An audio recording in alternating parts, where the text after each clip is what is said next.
வணக்கம் நண்பர்களே. இந்த பாடத்தில் இந்திய அரசியலமைப்பு எவ்வாறு உருவாக்கப்பட்டது? இந்திய அரசியலமைப்பை யார் உருவாக்கினார்கள்? அது எவ்வாறு உருவானது? நமது இந்திய அரசியலமைப்பு பற்றிய தொடரின் 4வது பாடத்திற்கு உங்களை அன்புடன் வரவேற்கிறேன். கடந்த பாடத்தில் இந்தியாவிற்கு ஏன் அரசியலமைப்பு தேவை என்பதை பார்த்தோம். இன்றைய பாடத்தில் மிகவும் முக்கியமான ஒரு கேள்விக்கான பதிலை பார்க்க போகிறோம். இந்திய அரசியலமைப்பு எவ்வாறு உருவாக்கப்பட்டது? How was the Indian Constitution made?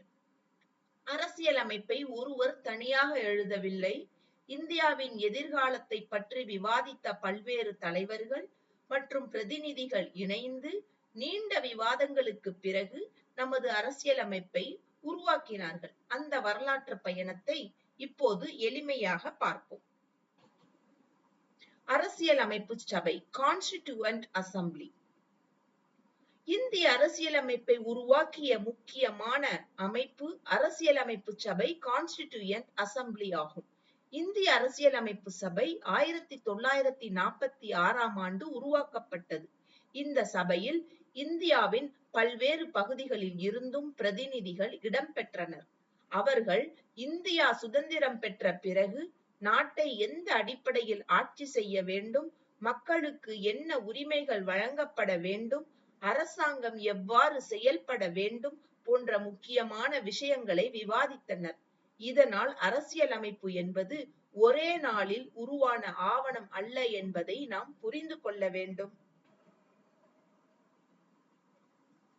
முதல் கூட்டம், அரசியலமைப்பின் முதல் கூட்டங்கள் 9 டிசம்பர் 1946 முதல் கூட்டம். சச்சிதானந்த சின்ஹா அவர்கள் அரசியலமைப்பின் சபையின் தற்காலிக தலைவராக தேர்ந்தெடுக்கப்பட்டார். 11 டிசம்பர் 1946 நிரந்தர தலைவர் டாக்டர் ராஜேந்திர பிரசாத் அவர்கள் அரசியலமைப்பு சபையின் நிரந்தர தலைவராக தேர்ந்தெடுக்கப்பட்டார். அரசியலமைப்பு சபையின் முதல் கூட்டம் 9 டிசம்பர் 1946 அன்று நடைபெற்றது. டாக்டர் சச்சிதானந்த சின்ஹா அவர்கள் தற்காலிக தலைவராக இருந்தார். அதன் பின்னர் 11 டிசம்பர் 1946 அன்று ராஜேந்திர பிரசாத் அவர்கள் அரசியலமைப்பு சபையின் நிரந்தர தலைவராக தேர்ந்தெடுக்கப்பட்டார். இந்த சபையின் பணிகள் மிகவும் முக்கியமானவை. ஏனென்றால் அவர்கள் உருவாக்கப் போகும் ஆவணம்தான் எதிர்கால இந்தியாவின் ஆட்சி முறைக்கான அடித்தளமாக மாறப்போகிறது. நோக்க தீர்மானம் அப்ஜெக்டிவ்ஸ் ரெவல்யூஷன். அரசியலமைப்பு சபையின் முக்கியமான ஆரம்ப கட்ட நடவடிக்கைகளில் ஒன்று நோக்க தீர்மானம் அப்ஜெக்டிவ்ஸ் ரெசல்யூஷன் ஆகும். ஜவஹர்லால் நேரு அவர்கள் இதனை 13 டிசம்பர் 1946 அன்று முன்மொழிந்தார். இந்த தீர்மானம் பின்னர் 22 ஜனவரி 1947 அன்று ஏற்றுக்கொள்ளப்பட்டது. இந்தியாவின் எதிர்கால அரசியலமைப்பின் அடிப்படை கொள்கைகளை உருவாக்குவதில் இது முக்கியமான பங்காற்றியது. நீதி, சுதந்திரம், சமத்துவம் மற்றும் மக்களின் அதிகாரம் போன்ற கொள்கைகள் பின்னர் அரசியலமைப்பின் அடிப்படை சிந்தனைகளில் முக்கிய இடம் பெற்றன. வரைவு குழு, டிராஃப்டிங் கமிட்டி. இப்போது நாம் அரசியலமைப்பு உருவாக்கத்தின் மிக முக்கியமான கட்டத்திற்கு வருகிறோம். 29 ஆகஸ்ட் 1947 அன்று அரசியலமைப்பு சபை வரைவு குழுவை டிராஃப்டிங் கமிட்டி அமைத்தது. இந்த குழுவின் தலைவராக டாக்டர் B.R. அம்பேத்கர் அவர்கள் நியமிக்கப்பட்டார். டாக்டர் அம்பேத்கர் அவர்கள் இந்திய அரசியலமைப்பை உருவாக்குவதில் மிக முக்கியமான பங்களிப்பை செய்ததால் அவரை நாம் பொதுவாக இந்திய அரசியலமைப்பின் சிற்பி என்று குறிப்பிடுகிறோம். ஆனால் ஒரு முக்கியமான விஷயத்தை நாம் நினைவில் கொள்ள வேண்டும். அரசியலமைப்பு ஒரே ஒருவரால் உருவாக்கப்படவில்லை. அம்பேத்கர் தலைமையிலான வரைவு குழு முக்கிய பங்காற்றியது. ஆனால் அரசியலமைப்பு சபையின் உறுப்பினர்கள் பலரும் விவாதித்து, கருத்துக்களை முன்வைத்து, திருத்தங்களை செய்து இறுதியாக அதை ஏற்றுக்கொண்டனர். நீண்ட விவாதங்கள் மற்றும் முக்கிய கேள்விகள். மக்களின் அடிப்படை உரிமைகள் என்ன? மத்திய அரசும் மாநிலங்களும் எவ்வாறு செயல்பட வேண்டும், நீதித்துறையின் பங்கு என்ன, தேர்தல் முறை எப்படி இருக்க வேண்டும், சிறுபான்மையினரின் உரிமைகள் எப்படி பாதுகாக்கப்படும், இந்தியாவின் ஆட்சி அமைப்பு எப்படி இருக்க வேண்டும். அரசியல் அமைப்பு சபையில் உறுப்பினர்கள் ஒவ்வொரு முக்கியமான பிரச்சனையையும் விரிவாக விவாதித்தனர். உதாரணமாக, மக்களுக்கு என்ன அடிப்படை உரிமைகள் வழங்கப்பட வேண்டும், மத்திய அரசுக்கும் மாநில அரசுக்கும் இடையில் அதிகாரங்கள் எவ்வாறு பகிரப்பட வேண்டும், நீதித்துறை எவ்வாறு செயல்பட வேண்டும், தேர்தல் முறை எப்படி இருக்க வேண்டும், சிறுபான்மையினரின் உரிமைகள் எவ்வாறு பாதுகாக்கப்பட வேண்டும் போன்ற பல முக்கியமான கேள்விகள் விவாதிக்கப்பட்டன. உறுப்பினர்கள் பல்வேறு கருத்துக்களை முன்வைத்தனர். தேவையான இடங்களில் திருத்தங்களும் செய்யப்பட்டன. இதனால் அரசியலமைப்பு உருவாக்கம் என்பது விவாதம், கருத்து பரிமாற்றம் மற்றும் சமரசம் ஆகியவற்றின் மூலம் நடைபெற்ற ஒரு ஜனநாயக செயல்முறையாக இருந்தது.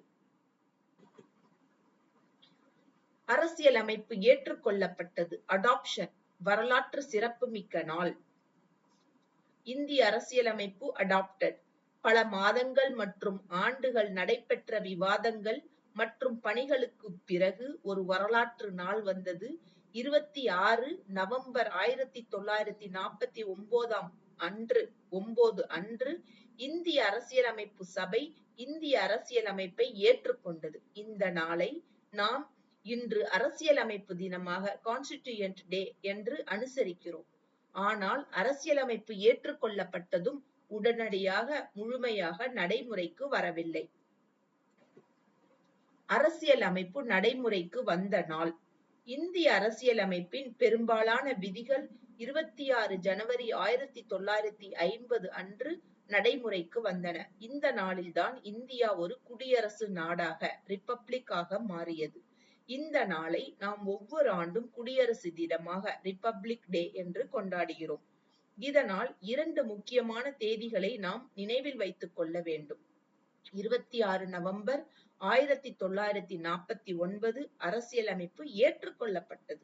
26 ஜனவரி 1950 அரசியலமைப்பு நடைமுறைக்கு வந்தது. அரசியலமைப்பு உருவாக்க எவ்வளவு காலம் எடுத்தது? சுமார் 2 ஆண்டுகள் 11 மாதங்கள் 18 நாட்கள். இந்திய அரசியலமைப்பு உருவாக்கம் நீண்ட காலம் எடுத்த ஒரு மிகப்பெரிய பணியாகும். அரசியலமைப்பு சபையின் முதல் கூட்டத்தில் இருந்து அரசியலமைப்பு ஏற்றுக்கொள்ளப்பட்ட நாள் வரை சுமார் 2 ஆண்டுகள் 11 மாதங்கள் 18 நாட்கள் எடுத்துக்கொண்டது. இந்த காலத்தில் உறுப்பினர்கள் ஆயிரக்கணக்கான திருத்தங்களை விவாதித்தனர். ஆனால் நமது அரசியலமைப்பு ஆழமான சிந்தனை, விவாதம் மற்றும் ஜனநாயக பங்கேற்பின் விளைவாக உருவானது. முக்கிய நிகழ்வுகள் சுருக்கம். 1946 அரசியலமைப்பு சபை உருவாக்கப்பட்டது. பல்வேறு பகுதி பிரதிநிதிகள் பங்களிப்பாக இருந்தார்கள். 9 டிசம்பர் 1946 அரசியலமைப்பு சபையின் முதல் கூட்டம் நடைபெற்றது. டாக்டர் சச்சிதானந்த சின்ஹா தற்காலிக தலைவராக நியமிக்கப்பட்டார். 11 டிசம்பர் 1946 நிரந்தர தலைவர் தேர்வு. டாக்டர் ராஜேந்திர பிரசாத் அவர்கள் தேர்ந்தெடுக்கப்பட்டார் நிரந்தர தலைவராக. 13 டிசம்பர் 1946 நோக்கம் தீர்மானம் முன்மொழியப்பட்டது. ஜவஹர்லால் நேரு அவர்கள் தலைவராக இருந்தார், பங்களிப்புடன் இருந்தார். 29 ஆகஸ்ட் 1947 வரைவு குழுவை அமைத்தல். Doctor B.R. அம்பேத்கர் தலைவராக இருந்தார்.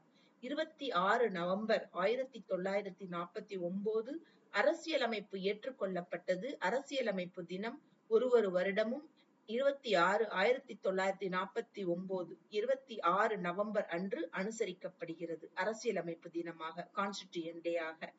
26 ஜனவரி 1950 அரசியலமைப்பு நடைமுறைக்கு வந்தது. ஒரு வருடமும் 26 ஜனவரி குடியரசு தினமாக அனுசரிக்கப்படுகிறது. அன்பான நண்பர்களே, இன்றைய பாடத்தில் இந்திய அரசியலமைப்பு எவ்வாறு உருவாக்கப்பட்டது என்பதை பார்த்தோம். அரசியலமைப்பு சபை doctor Rajendra Prasad, Jawaharlal Nehru, doctor B.R.. Ambedkar மற்றும் பல தலைவர்கள் மற்றும் உறுப்பினர்கள் இணைந்து இந்த வரலாற்று சிறப்புமிக்க பணியை நிறைவேற்றினர். ஆனால் ஒரு விஷயத்தை நாம் எப்போதும் நினைவில் வைத்துக் கொள்ள வேண்டும். இந்திய அரசியலமைப்பு ஒரே ஒருவரின் படைப்பு அல்ல. பலரின் சிந்தனைகள், விவாதங்கள், கருத்துக்கள் மற்றும் உழைப்பின் மூலம் அது உருவாக்கப்பட்டது. 26 நவம்பர் 1949 அன்று அரசியலமைப்பு ஏற்றுக்கொள்ளப்பட்டது. 26 ஜனவரி 1950 அன்று அது நடைமுறைக்கு வந்தது. அடுத்த பாடத்தில் இந்திய அரசியலமைப்பின் முக்கிய அம்சங்கள் என்ன என்பதை பார்ப்போம். நமது அரசியலமைப்பை பற்றி அறிந்து கொள்வோம். நமது உரிமைகளையும் கடமைகளையும் புரிந்து கொள்வோம். நமது ஜனநாயகத்தை மதிப்போம். நன்றி, வணக்கம். இணைந்திருங்கள்.